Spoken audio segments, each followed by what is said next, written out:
was too socially anxious to ask one of the workers there to take a photo of me. So I literally woke up and, let me tell you, this is the real part of social anxiety. I was so afraid to ask a worker to take a picture of me that I got my sister to wake up with me at 6:30 in the morning so that we could drive over to the building so that nobody was around to see me take the photo.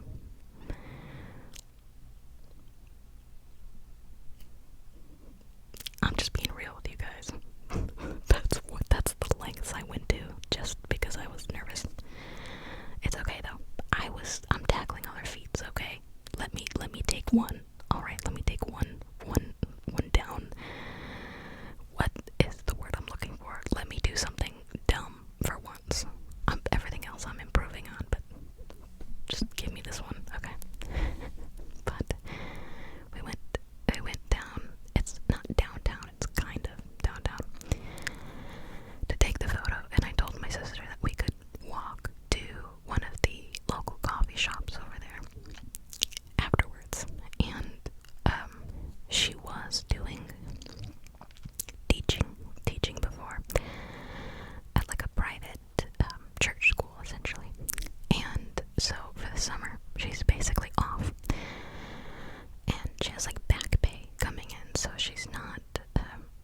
And so all of Friday, as soon as I got home, TMI, but everything was coming up, all of the food that I tried to consume, and like I wasn't trying to consume large meals, but the first time I got home, I got sick, and I knew at that moment, like, this is gonna be bad, this is what I'm going to be dealing with.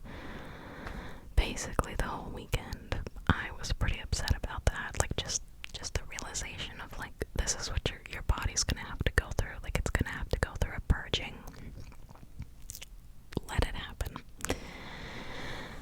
But what I think one of the worst things about the stomach flu is the fact that there is no oral medication. Oh my gosh, there's no oral medication you can do to ease the pain and ease the process within those first 8 to 10 hours, because no matter what I would do, everything would come back up, unfortunately.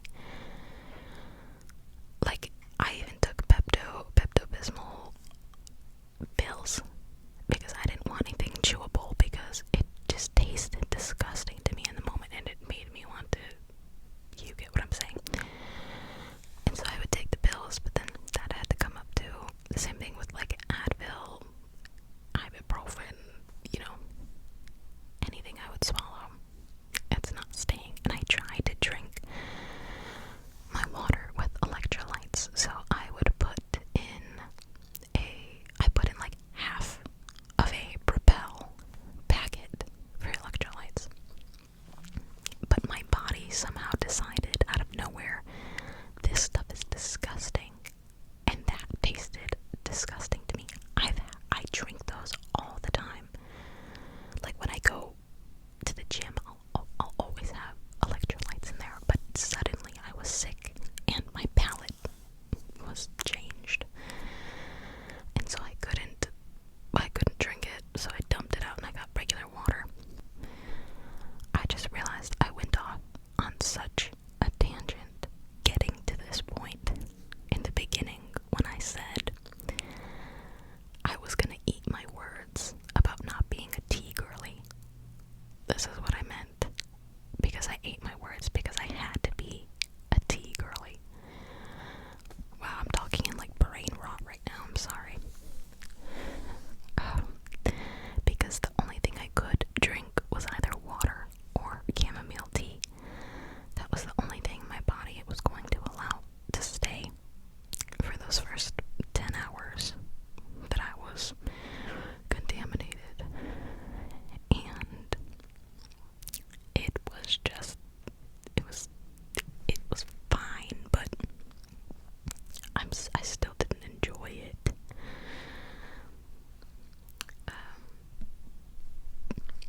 I would have rather had maybe the tea iced, but I know that when you're sick, it's better that you have not necessarily room temperature, but that your water isn't icy cold. But that's what I love. I love ice cold water. So it's like sad to have to just drink like lukewarm room temperature water. But like I forget what it is. Like if ice water, is it ice water like shocks the system?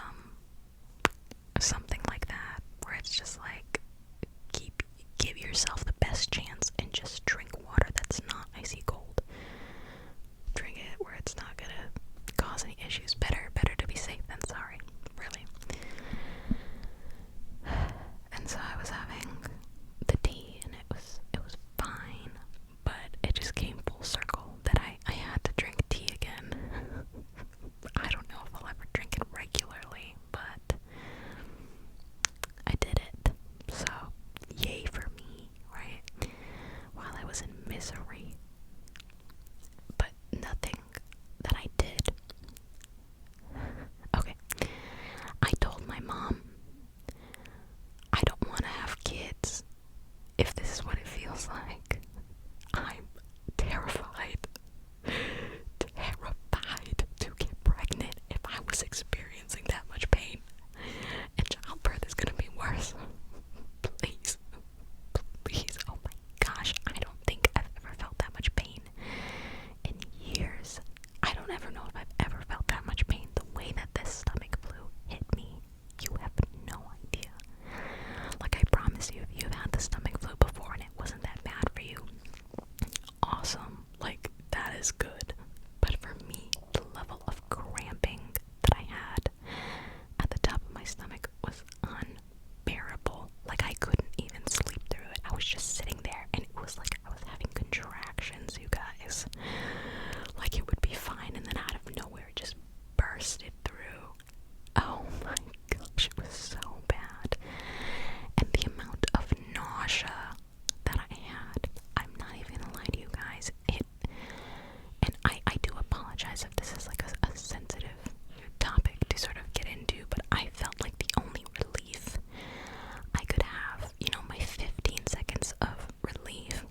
something in your lower esophagus, I think it is, can either like tear or bleed, something along those lines.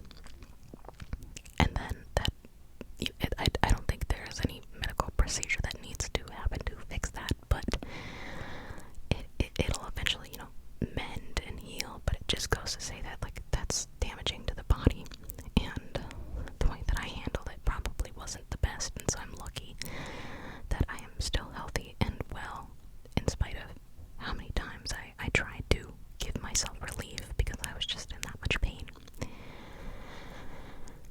And I'm sure you guys understand the experience, like when you have nothing left to purge your body of, but it just wants to.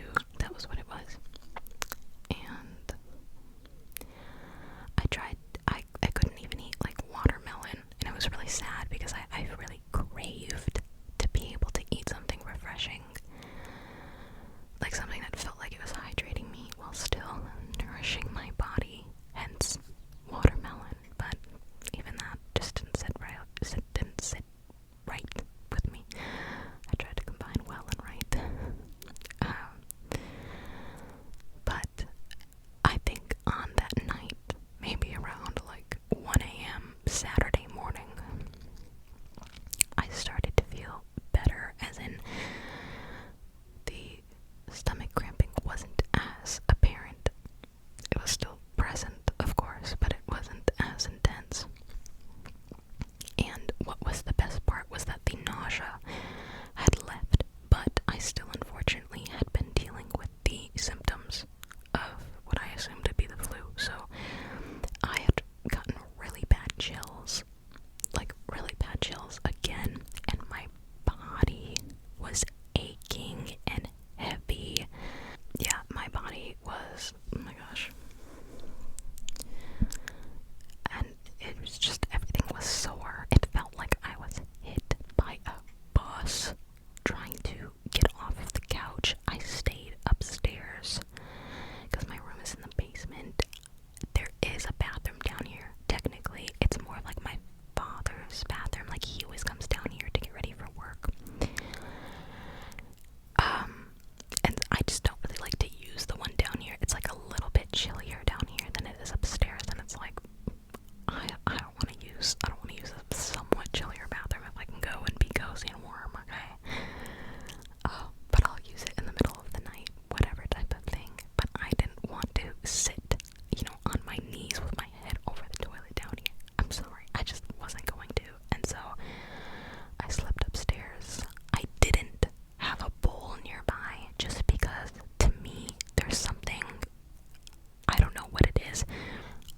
I knew I wasn't gonna have an emergency moment, that I couldn't, make it to the bathroom in time. Like, if I had to throw up, like, I knew it wasn't gonna be out of nowhere, because that was the point that my body was at. It was like I would gradually get nauseous. I'm sorry if this is like a disgusting story to listen to, but to me, I listen to this stuff. I don't care. I overshare everything. Like, it's good to, I don't know. I'm trying to defend myself here. But I slept upstairs, and I was having some weird dreams. I don't know what it is about sleeping in your living room or sleeping in any other place but your bed, but I was having some fever dreams, basically.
brand Nutella and it doesn't taste the same. So I was really unsatisfied by that.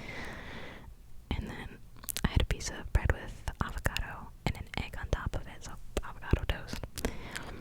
But that didn't hit the spot for some reason. I don't know. It just didn't, so I didn't eat much of that. But then I had an apple, a Honey Crisp apple. If you eat any other apple that isn't Honey Crisp,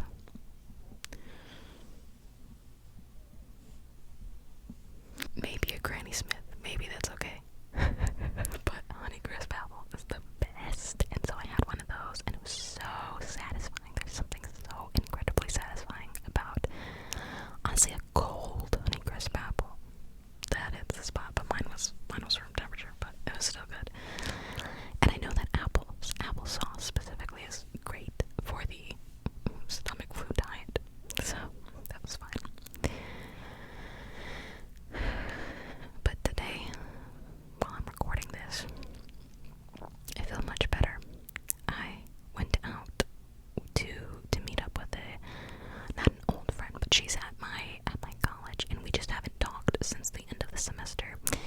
And I've missed her, I've missed like our conversations. Like it was nice today to go. And the thing is though, I almost considered not going because we planned this, and then I got the stomach flu, and I was like, shoot, do I have to like wait it out to like see if I have to tell her that I can't go today? But luckily I felt better, and I knew it would be good to get out and go on a walk. So we drove down to downtown of our city, and we went to get breakfast there, and that was really good. But I couldn't eat as much of it just because my stomach is still recuperating from the damage done. One thing I will say though, it felt like my stomach was bruised. I don't really know how else to explain it other than like whenever I coughed or sneezed or something, it felt like my stomach was bruised. So that was weird. But I ate a little bit, and I got like a nice coffee with it, so that was nice. And then we went walking for a little bit, and we went to a market here, and we both got like some smoothies, which was really nice. And then we went to it's basically it is Goodwill, but it's a more selective Goodwill. It's like a Plato's Closet, but from Goodwill, I guess. I don't know. And so it was a thrift store, secondhand shop. And we went looking around there for a little bit, and I got some skirts. Should I show them to you guys? Would you guys like to see them? Maybe I'll show them to you in just a second.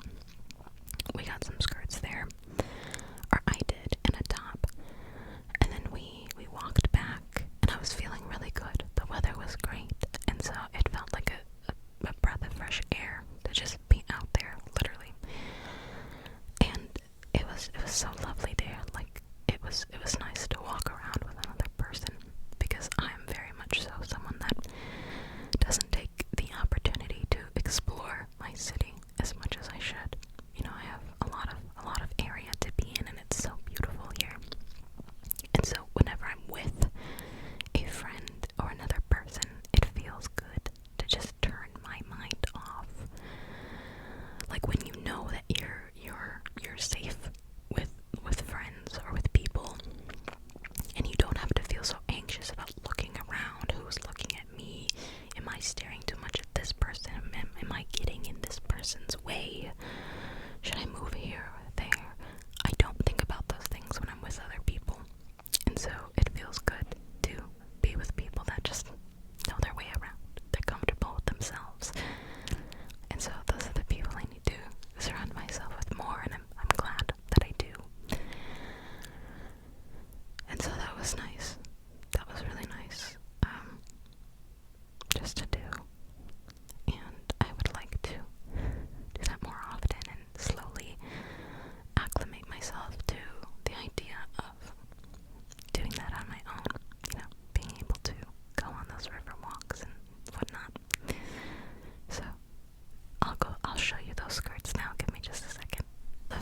one that she found. She found it for me. It's new. It hasn't been worn. I don't know what this brand is. Mode Leah. I don't know. It's like embroidered. And this is the bottom of it. I think this is the worst way for me to show you.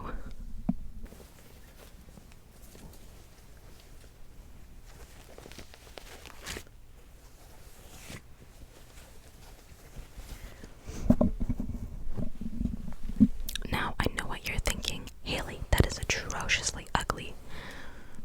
You don't get the vision, okay? I know what I'm doing here. Don't worry. But really, it's really cute when you pair it with the right thing. So, and then this is another skirt.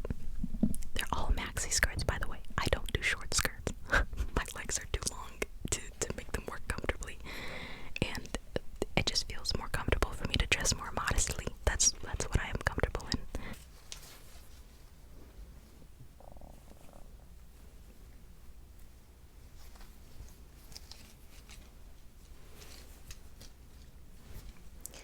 And they all zipper up.